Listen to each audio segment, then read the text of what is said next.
மொச்சக்கொட்டை போட்டு குழம்பு எப்படி வைக்குதுன்னு பார்க்கலாமா? காஞ்ச எறா, அவிச்ச மொச்சக்கொட்டை, காய் போட்டு குழம்பு வைக்கலாம். இந்த மொச்சக்கொட்டை போட்டு குழம்பு வச்சா காஞ்ச இறால் ரொம்ப நல்லாயிருக்கும் சாப்பிட்றதுக்கு. தேவையான பொருட்கள்: கடுகு, வெங்காயம், தக்காளி சின்ன சின்னதாக கட் பண்ணி வச்சுக்கணும், மஞ்சள்தூள், மிளகாய்த்தூள், உப்பு. இப்போ கத்திரிக்காய் அரிஞ்சு தண்ணியில் போட்டுருங்க. இதை மாதிரி உருளைக்கிழங்கு அரிஞ்சு தண்ணியில் போட்டுருங்க. முருங்கைக்காய் அலசி இதை மாதிரி கட் பண்ணி வச்சுக்கோங்க. புளி ஊற வச்சுட்டு இதை மாதிரி கரைச்சி வச்சுக்கணும். புளியை நல்லா வெடிக்கட்டி. இப்போ ஒரு குண்டான் வச்சுட்டு அதில் எண்ணெய் ஊற்றி காஞ்ச உடனே கடுகு அதில் போட்டுருங்க. கடுகு பொரிஞ்ச உடனே வெங்காயம் சேர்த்துருங்க. வெங்காயம் சேர்த்து நல்லா வதக்கிடுங்க. நல்லா வதக்கிட்டு இப்போ தக்காளி சேர்த்துருங்க. அதையும் சேர்த்து கொஞ்சம் வதக்கிக்கோங்க.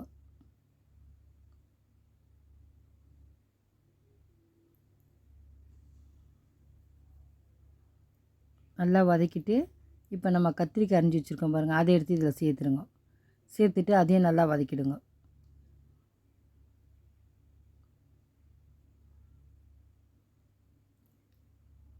நல்லா இதை மாதிரி வதக்கிங்க கத்திரிக்காவை.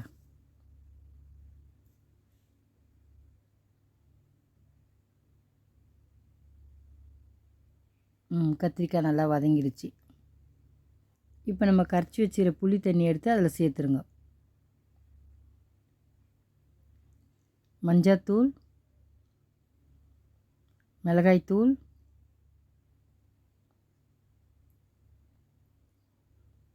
உப்பு. இப்போ எல்லாத்தையும் கலக்கிட்டு தட்டு போட்டு மூடிடுங்க. நல்லா இதை மாதிரி கொதித்த உடனே உருளைக்கிழங்கு சேர்த்துடலாம். உருளைக்கிழங்கு எல்லாத்தையும் சேர்த்திட்டு இப்போ முருங்காயும் அதிலே சேர்த்துடலாம். உருளைக்கிழங்கு போட்டோன்னே முருங்காயும் சேர்த்துருங்க.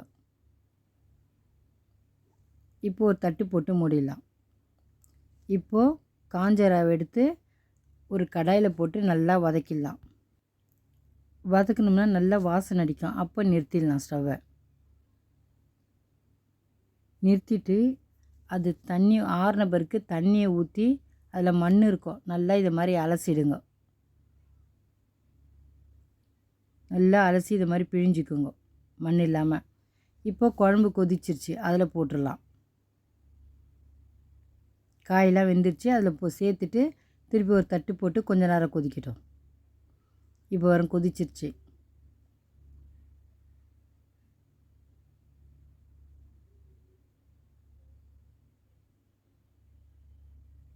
இப்போ மொச்சக்கொட்டையை சேர்த்துடலாம். சேர்த்துட்டு எல்லாத்தையும் கலரிட்டு கொஞ்ச நேரம் மூடி விட்டுடலாம். ஒரு 2 கொதி வரட்டும். கொதிச்சிருச்சு. இப்போ நம்ம இறக்கிடலாம். காய் எல்லாம் வெந்துருச்சு.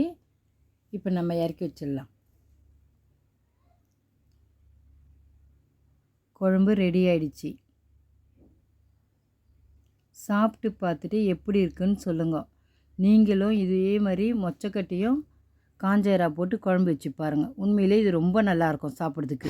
லைக் பண்ணுங்கள், ஷேர் பண்ணுங்கள், மறக்காமல் நம்ம சேனலுக்கு சப்ஸ்கிரைப் பண்ணுங்கள். தேங்க்ஸ் ஃபார் வாட்சிங்.